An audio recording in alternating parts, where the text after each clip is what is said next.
For most of my adult life, I thought I just liked being alone. I told myself I valued peace, quiet, predictability. I declined invitations. I kept conversations short. I stayed in my own lane, and I thought that made me strong. But I was wrong. After I retired, the silence I once protected started to stretch into something heavier, something emptier. It took me until I was 60 to realize I wasn't chasing peace. I was hiding. And that choice, repeated over years, cost me more than I ever admitted. If you've ever told yourself, I'm just not a people person, I want to tell you my story. I've been called quiet for as long as I can remember. In school, at work, even in relationships, people said I kept to myself. I took it as a compliment. I believed independence was strength. I didn't think much about what I might be missing. I felt proud I could handle things on my own. When others leaned on friends or family, I handled my stress in silence. I didn't want to burden anyone, and I didn't want to be burdened either. I thought that made me self-sufficient, that maybe, somehow, I was doing life better by needing less. But what I didn't see then was how small my world had become, and how lonely that quiet could get, even if I never called it loneliness. I worked in systems administration for over 30 years. Long hours, few meetings, lots of screen time. I liked the structure, the logic, no messy emotions, no need to put myself out there. It gave me a way to contribute without getting too involved. Most days I came in, did my work, and went home. I didn't mind the quiet. I liked being behind the scenes. People counted on me, but they didn't need to know me. That was ideal. I could feel useful without the awkwardness of connection. Looking back, I wonder if I chose IT because it gave me an excuse not to grow in other areas. It let me hide behind competence, and it worked for a while. Over the years, I met hundreds of people, co-workers, neighbors, even the woman I dated on and off. But none of those connections really stuck. We had light conversations, shared a few meals, maybe even laughed. But I kept things surface level. I didn't share much, and I didn't ask much in return. When things got uncomfortable, I disappeared, ghosted a few people, told myself they wouldn't notice, and maybe they didn't, or maybe they just stopped trying. I thought I was protecting myself, but what I really did was cut myself off from real intimacy. And at the time, that felt safer. Anytime someone got too close, I pulled away. I turned down invitations, ignored texts, made excuses not to show up. If someone asked personal questions, I changed the subject. I told myself I just didn't like drama, that I was protecting my peace. I called it boundaries. But deep down, I was avoiding vulnerability. I was afraid of being seen, of saying the wrong thing, of being asked for more than I knew how to give. I didn't know how to navigate closeness, so I stayed in my comfort zone, distant, polite, and always slightly removed. And the more I did that, the harder it became to imagine doing anything else. My life was simple, predictable. I had my routines, morning coffee, quiet evenings, my shows, my books, a few online hobbies. I told myself I was content, that this was freedom, no one to answer to, no one to disappoint. And maybe, for a while, it was. But what I didn't see then was how narrow my world had become. No real conversations, no one to check in on me, or notice if I disappeared. I told myself I didn't need people, but in truth, I didn't know how to reach out. I didn't know how to be part of something larger than myself, so I settled for solitude. I convinced myself it was enough, until one day, it wasn't. At 61, I left my job. No party. Just a final email and a handoff folder. I powered down my workstation, turned in my badge, and walked out of that building like it was any other Tuesday. At first, I enjoyed the quiet mornings. No alarm, no commute, just coffee and time, but the novelty wore off fast. The hours stretched, the days blurred. Without work to anchor me, I felt unmoored. I had always told myself I wasn't defined by my job, but now that it was gone, I didn't know what to do with myself. I had built my whole life around being useful, and suddenly I wasn't sure who I was without that. At work, the quiet had structure, purpose, but now it was just silence. The phone stopped ringing. No more emails, no pings, no notifications, no one checking in. At first I didn't mind, but after a few weeks I started to notice the stillness, how it lingered. I went whole days without hearing my name, without being asked a single question, without anyone needing anything from me. I thought I liked being invisible. I'd spent years avoiding attention, but now the quiet wasn't peaceful. It was empty, and the difference hit me harder than I expected. When I went out to the store, the park, the coffee shop, I started paying more attention, not to the noise, but to the people.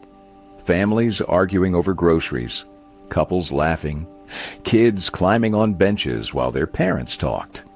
I didn't miss the chaos, but I felt something stir when I watched them, something like curiosity, or maybe longing. I used to think connection looked like obligation. Now it looked like life. I realized how long it had been since someone touched my shoulder or said my name without an agenda, and that realization stayed with me. I didn't know how to start.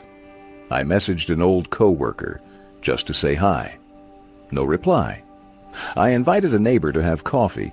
He said maybe, then nothing.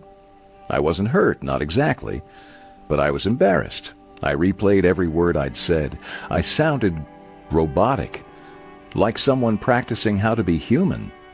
I had no rhythm, no warmth. I didn't know how to ask questions, how to be curious. I had spent so long avoiding closeness that I had forgotten how to participate in it.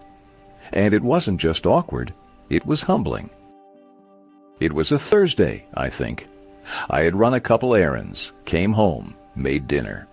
I sat at the kitchen table with the radio off, just chewing. And then it hit me. I hadn't spoken aloud in over 2 days. Not even a thank you at the store. Not even to myself. The silence felt heavy, like a weight pressing into my chest. I suddenly remembered my father sitting alone in his final years, staring out the window for hours. I had promised myself I'd never live like that. But here I was, and I realized I was already halfway there. I always feared rejection. Not the loud kind, not being yelled at or pushed away, but the quiet kind, the kind where someone loses interest, where they see who you are and simply drift off. So, before that could happen, I stayed distant. I smiled. I was polite. I kept things light. I rejected others before they had a chance to do it to me, gently, passively. And I told myself I was just low maintenance. But the truth is, I kept myself out. I chose safety over warmth. And even though I didn't mean to, I ended up alone by my own hand. I believed that if I was kind, if I was available, eventually the right people would just show up. That someone would knock on my door, ask the right questions, pull me out of myself. But people don't knock forever. They stop trying, and the years go by. What I didn't realize is how many doors I'd quietly closed. I didn't slam them. I just left them shut long enough that people moved on. And one day I looked up, and the hallway was empty. It wasn't personal. It was just the natural result of my own silence. That was hard to face. The first time I really told the truth, it wasn't to a friend or family member. It was online. A message board about aging alone. I saw a post from someone who sounded like me, careful, quiet, tired of their own thoughts. I replied, and something cracked open. We exchanged a few messages. Nothing dramatic, but I said things I hadn't said out loud before. I admitted I was lonely, that I didn't know how to fix it. And for the first time in a long time, I felt seen. Not admired, not pitied, just understood. It was small, but it was enough to start something. Trying to connect again felt strange, like using muscles I hadn't moved in years, saying yes to plans when I wanted to cancel, staying in the room when the conversation got emotional, letting someone talk and actually listening without thinking about how to leave. It felt unnatural at first. I had to catch myself. I had to stop defaulting to safety. I had to let myself be curious, even when I was uncomfortable. And when it came time to share my own story, I had to fight the urge to edit it down, to keep it neat. Connection doesn't live in neatness. It lives in the mess. It wasn't a smooth process. I overshared sometimes, trying to make up for lost time. Other times, I shut down again, went quiet, disappeared. But each time, I learned. I started to understand that connection isn't something you script or control. It's something you show up for. Again and again. Even when it feels awkward. Even when you're tired. I had to learn to stay present. Not to impress, not to perform, but just to be there. That's what people want, I think. Not the perfect version of you. Just the real one. The one that's willing to show up. I used to spend so much energy managing how I came across. Calm, capable, never needy. I thought that was the way to be respected, to be liked. But the truth is, it made me hard to know. When I stopped aiming for that polished version of myself, something shifted. I let myself say, I'm not doing great, or I don't know what I'm doing here. And to my surprise, people didn't run away. They leaned in. Turns out, people don't want perfect. They want real. And I had spent decades hiding the very parts of myself that could have connected me to others. There was no big transformation moment. Just small, clumsy steps. A weekly call with an old colleague. Sometimes we didn't have much to say, but we kept calling. I signed up to volunteer at a local pantry once a month. I asked the barista at my neighborhood cafe how her day was, and actually listened. These weren't grand gestures, but they were real, and little by little, they added up. I started to feel known in small ways. Familiar smiles, a remembered name. For someone like me, that was more powerful than any crowd or party. At first, I thought I was just wired this way, like maybe I was one of the few people who preferred distance. But as I started opening up, I saw how many others felt the same. People my age, people younger, people who were kind, smart, successful, but disconnected. Not by accident, but by habit. We had all learned to keep things safe, surface level, and we were all a little tired of it.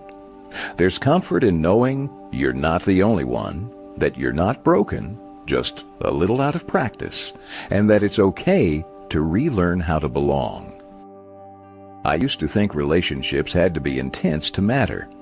That closeness meant constant contact, deep talks, maybe even conflict, but that belief kept me distant. I've learned that connection doesn't have to be dramatic. It can be quiet. It can be one text that says, thinking of you, a walk without words, a steady presence. That kind of closeness feels safe. It's not about proving anything. It's just about being there and letting someone else be there too. I wish I had known sooner that the gentlest relationships can be the strongest. I'm 63 now. I've lived a lot of life, and much of it I lived on my own terms. But I've also missed out on things, on people, on connection. That doesn't make me bitter.